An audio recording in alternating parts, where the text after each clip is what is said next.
അപ്പച്ചൻ ബാക്കിലോട്ടിരുന്നു. അലീനയ്ക്ക് കാഴ്ചകളൊക്കെ കാണണ്ടേ? അതേട്ടല്ലേ എസ്റ്റേറ്റിലോട്ട് പോകുന്നത്? സാരമില്ല, ഞാൻ പുറകിലിരുന്നോളാം. നീ ഫ്രണ്ടിലിരുന്നാ മതി മോളെ. ഫ്രണ്ടിൽ ഇരിക്കേണ്ടവളാ നീ. ഞാനൊക്കെ കൊറേ ഇരുന്നതല്ലേ. വല്യപ്പച്ചൻ മുമ്പിലോട്ടിരുന്നോ? ഇരുന്നോന്നേ. അലീന, ഞാൻ പറഞ്ഞത് കേട്ടില്ലായിരുന്നു? കേട്ടു. അനുസരിക്കാൻ എന്താ ഒരു മടി?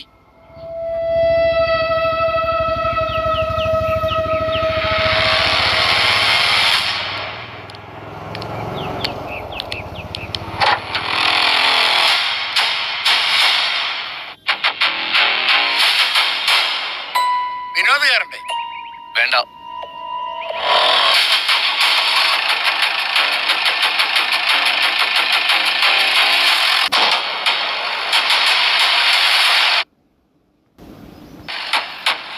എങ്ങനെയുണ്ട് കനസാബിന്റെ മോള്? അടിപൊളി. ഇത് എവിടായിരുന്നു ഇത്രയും കാലം?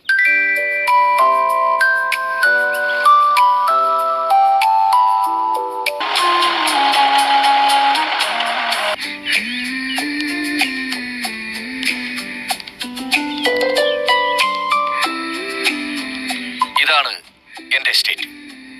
റോഡിന് മുകളിലും താഴെയും. ഈ കാണുന്നത് മുഴുവനും ഇത് ആരും തിരിഞ്ഞു നോക്കാതെ കിടന്നൊരു കുറ്റിക്കാടായിരുന്നു. ഒരു ഗൾഫുകാരന്റെ കയ്യിലിരുന്നതാ. ഇത് വിലക്ക് വാങ്ങി റബ്ബർ വെച്ച് പിടിപ്പിച്ചത് ഞാനാ. തന്നെത്താൻ ചെയ്തതല്ലോ, തൊഴിലാളികളെ കൊണ്ട് ചെയ്യിച്ചതല്ലേ. നമ്മള് കൂലി കൊടുത്തതല്ലേ ഉള്ളൂ.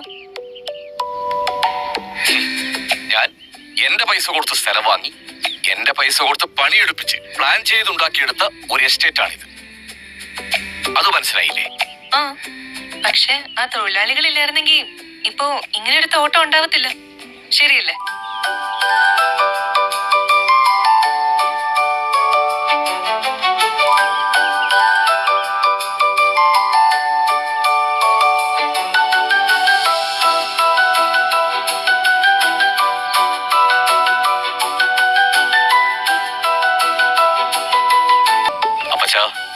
എന്താ നമ്മൾ പറയുന്നതൊന്നും അവൾക്ക് മനസ്സിലാവുന്നില്ലല്ലോ. ബുദ്ധി കുറവാണോ? കൂടുതലാ. നമ്മൾ പറയുന്നത് കേൾക്കണ്ടേ? നീ പറഞ്ഞത് ശരിയാ, അവള് ചോദിച്ചതും ശരിയാ.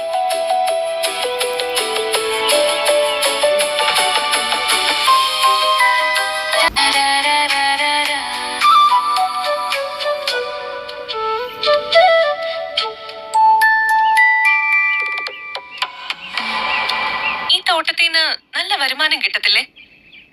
ഇപ്പൊ റബ്ബറിന് നല്ല വിലയുണ്ടെന്ന്. അതുകൊണ്ട് തെറ്റില്ലാത്ത വരുമാനവും കിട്ടും. എന്നാലും ആവറേജ് ഒരു ദിവസം എന്ത് വരുമാനം കിട്ടും? 1 ലക്ഷം മീതെ കിട്ടും ആവറേജ്. മാസം 30 ലക്ഷം രൂപ അല്ലേ? അതെ. ആ പൈസയെല്ലാം എന്ത് ചെയ്യുവാ? തോട്ടത്തിലേക്ക് മുടക്കണം പകുതിയും. വളമിടണം, മരുന്നടിക്കണം, കാട് വെട്ടണം, തൊഴിലാളികൾക്ക് ശമ്പളം കൊടുക്കണം. എന്നാലും ഒരു വർഷം 1 കോടി രൂപയൊക്കെ കിട്ടത്തില്ലേ ലാഭം? അത്രയൊക്കെ കിട്ടും. സംഭാവന കൊടുക്കാറുണ്ടോ? ഉണ്ട്. രാഷ്ട്രീയ പാർട്ടികൾ, സംഘടനകൾ, പള്ളി, ക്ലബ്ബുകൾ. കൊടുക്കാൻ മനസ്സിലെങ്കിലും അവർ നിർബന്ധ പിരിവ് നടത്തിയിട്ട് പോകും. നല്ല മനസ്സോടെ, അലിവോടെ, അനുകമ്പയോടെ ആർക്കെങ്കിലും കൊടുക്കാറുണ്ടോ? ചികിത്സിക്കാൻ പണം ഇല്ലാതെ കഷ്ടപ്പെടുന്ന രോഗികൾക്ക്, പഠിക്കാൻ ഫീസും പുസ്തകവും ഇല്ലാതെ ബുദ്ധിമുട്ടുന്ന വിദ്യാർത്ഥികൾക്ക്, മാറി ഉടുക്കാൻ ഡ്രസ്സും കേറിക്കിടക്കാൻ വീടും ഇല്ലാതെ സങ്കടപ്പെടുന്ന കുഞ്ഞുങ്ങൾക്ക്, മരുന്നും ഭക്ഷണവും ഇല്ലാതെ വിഷമിക്കുന്ന അനാഥർക്ക്. എനിക്കതിനൊന്നും സമയമില്ല. എന്റെ ജോലി അല്ലാതെ ചെറിയ പിരിവൊക്കെ കൈകാര്യം ചെയ്യുന്നത് ആന്റപ്പന. ഏതെങ്കിലും ഓർഫനേജിനോ അനാഥാലയത്തിനോ സംഭാവന കൊടുത്തോന്ന് വെച്ച് നമുക്ക് എന്ത് നഷ്ടം വരാനാ? എത്ര പേർക്ക് അതുകൊണ്ട് ആശ്വാസം കിട്ടുന്നു. അലീന, നീ നിർത്ത്. അനാഥാലയം വേറൊന്നും പറയാനില്ലേ? ഒരു അനാഥാലയല്ലേ കേണൽ സ്റ്റാൻലി ജോസഫിന്റെ മകളെ 23 വർഷം വളർത്തിയതും സംരക്ഷിച്ചതും.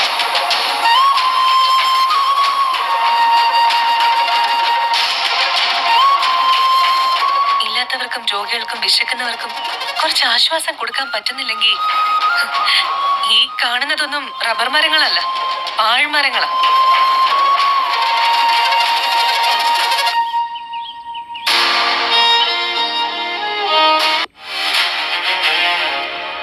അച്ഛന് ദേഷ്യം വന്നെന്ന് തോന്നുന്നു. ഞാൻ മോശമായിട്ട് എന്തെങ്കിലും പറഞ്ഞോ വല്യപ്പച്ച? ഏയ് അതൊന്നും അല്ല, അവനെ കുറച്ച് ദേഷ്യക്കാരനാ. കേണലല്ലല്ലോ ഇപ്പൊ, റിട്ടയർഡ് അല്ലേ? ആ അതെ. അഹംഭാവം കുറച്ചാ മതി, ദേഷ്യവും കുറയും. വാ, പോയേക്കാം. പോവാം.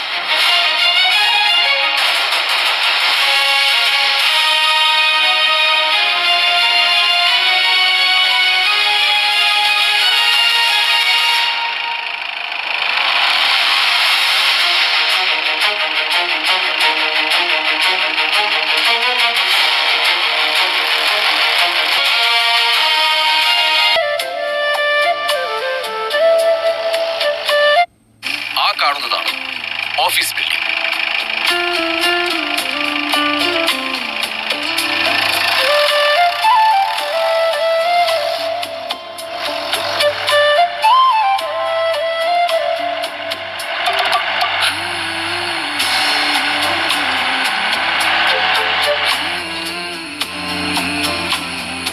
ഞാൻ ഓഫീസിൽ ഒന്ന് കയറിയിട്ട് വരാം. ഞാൻ ഇറങ്ങണ്ടേ? വേണോ? ഓഫീസ് എങ്ങനെയുണ്ടെന്ന് എനിക്കും കൂടെ ഒന്ന് കാണണ്ടേ? വേണം വേണം, എല്ലാം കണ്ടിരിക്കണം. ഇറങ്ങിക്കോ ഇറങ്ങിക്കോ. ഓഫീസിൽ എന്ത് കാഴ്ചയാ ഉള്ളത്? 3-4 പേര് കസേരയിൽ ഇരുന്ന് ജോലി ചെയ്യുന്ന കാണാം. ഞാൻ കാണുന്നത് ഇഷ്ടമല്ലെങ്കിൽ വേണ്ട. എനിക്കെന്തിനാണ് ഇഷ്ടക്കേട്? അങ്ങനെയൊന്നുമില്ല. വെറുതെ ആളുകളുടെ മുമ്പിൽ ചെന്ന് നിൽക്കേണ്ട ആവശ്യമില്ലല്ലോ എന്ന് മാത്രമേ ഉദ്ദേശിച്ചു. ആ ഇവിടെ നിൽക്കാൻ റെഡിയാ, പിന്നെന്താ? ശരി, വാ.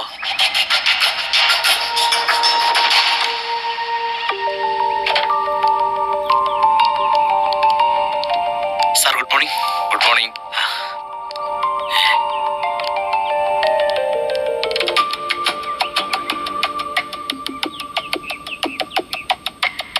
എന്റെ മകളാണിത്. ഒയ്യോ, അതെനിക്ക് അറിയില്ലായിരുന്നു. Good morning. Good morning. ഇങ്ങോട്ടേക്കൊക്കെ ആദ്യമായിട്ട് വരുന്നതല്ലേ? അതെ. സാർ വരണം.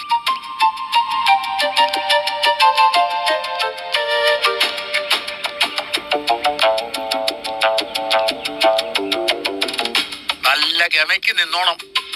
എന്ത് ചെയ്യാന്ന് ചോദിച്ചാ പഠിക്കുകയാണെന്നോ മറ്റോ തട്ടിവിട്ടു. MA PhD BA MA. അതെന്താ സംഗതി? ആ UK ലായിരുന്നെന്ന് പറയാം, ഇംഗ്ലണ്ട്. ഇത്രയും വേണോ? അകത്തോട്ട് വന്നോളൂ. ദാ.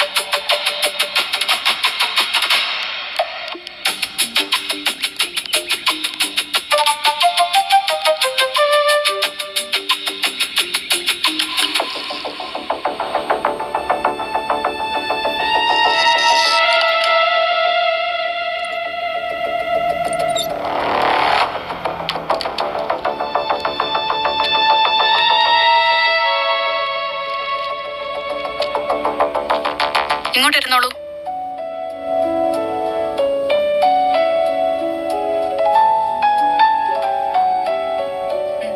കുടിക്കാൻ ടീ ഓർ കോഫി? ഒന്നും വേണ്ട. വല്യപ്പച്ചനോ? വേണ്ട വേണ്ട. ശരി. എങ്ങനെയുണ്ട് ലാലിച്ചന്റെ ഓഫീസ്? സൂപ്പർ, അടിപൊളിയല്ലേ? എല്ലാം അവൻ തന്നെത്താൻ ഉണ്ടാക്കിയതാ. കുടുംബസ്വത്തൊന്നും കിട്ടിയില്ലേ ലാലിച്ചന്? ഓ ഹരി, അതൊക്കെ കൊടുത്തെന്ന്. അതുകൂടെ വിറ്റിട്ടല്ലേ ഇതെല്ലാം ഉണ്ടാക്കിയത്. എന്നിട്ട് പറയുന്നത് എന്താ? എല്ലാം ഒറ്റയ്ക്ക് ചെയ്തതാണെന്ന്. അവൻ ഇതൊക്കെ വലിയ അഭിമാന. നീ അവനെ കുറച്ച് കാണല്ലേ? എന്റെ പപ്പയല്ലേ, ഞാൻ കുറയ്ക്കോ? ചെറിയ തിരുത്തലൊക്കെ അല്ലേ ഉള്ളൂ.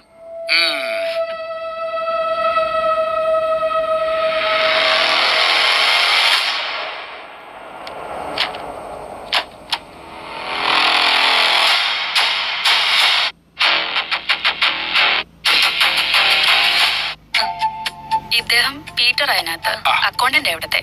ഹലോ. ഹായ്. ഇത് രവിചേട്ടൻ, ഫീൽഡ് സൂപ്പർവൈസറാ. രവികുമാർ പന്തളം. എന്റെ പേര് അലീന. ഇപ്പൊ എന്താ ചെയ്യുന്നേ? പഠിക്കണോ? പഠിപ്പ് കഴിഞ്ഞു. ജോലിയൊന്നും നോക്കിയില്ലേ? അതിന്റെ ആവശ്യമില്ലല്ലോ. അതെ, തോട്ടം നോക്കാൻ ഇവളൂടെ സഹായിക്കാമെന്ന് പറഞ്ഞേക്കുക. അതുകൊള്ള നല്ല കാര്യം. ആ, നിങ്ങൾ ഇരിക്കെ ജസ്റ്റ് ഒന്ന് പരിചയപ്പെടുത്തിയേ ഉള്ളൂ. എന്നാ ഞങ്ങളങ്ങനെ ചെല്ലട്ടെ, ജോലിയുണ്ട്. ശരി ശരി, ശരി. ആയിക്കോട്ടെ. ഇവിടെ ഇരിക്കൂ കേട്ടോ.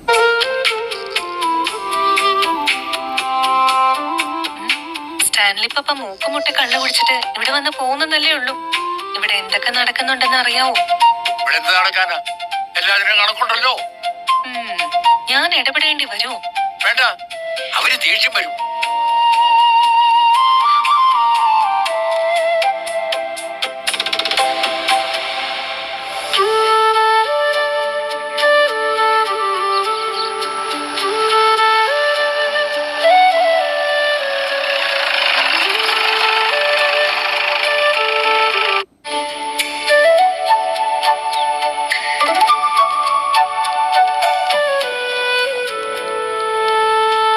ഈ സ്ഥലങ്ങളും എന്റേതാ.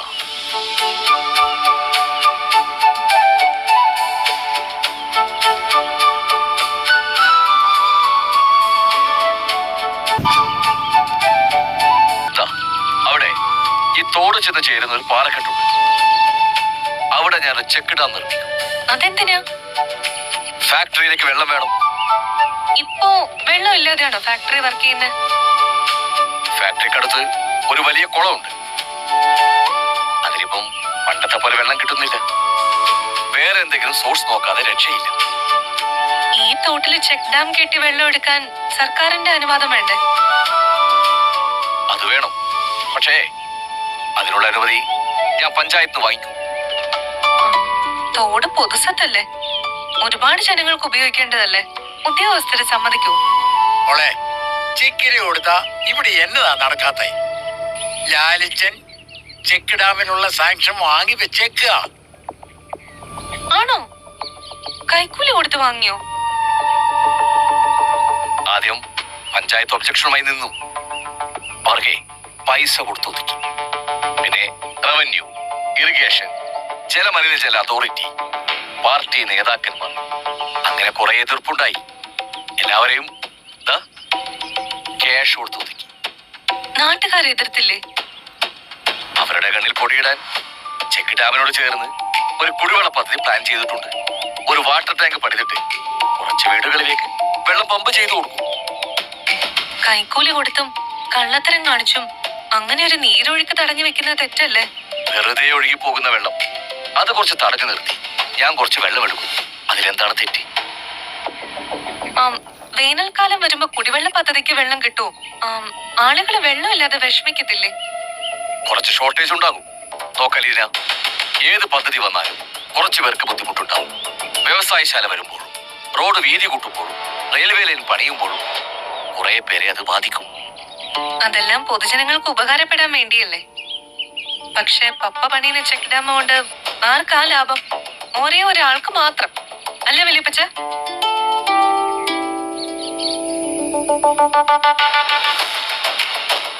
നീ കമ്മ്യൂണിസ്റ്റുകാരിയാണ്.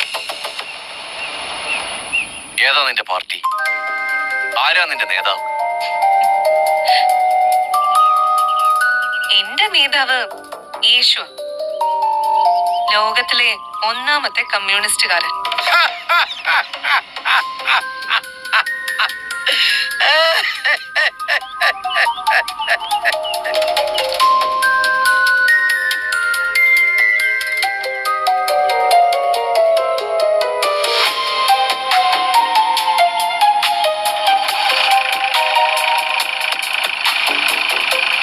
പോകാം, ഇല്ലെങ്കിൽ അങ്ങ് ഓണടി. നീ അവനെ ദേഷ്യം പിടിപ്പിച്ചേ അടക്കത്തുള്ളൂ അല്ലേ? വാ.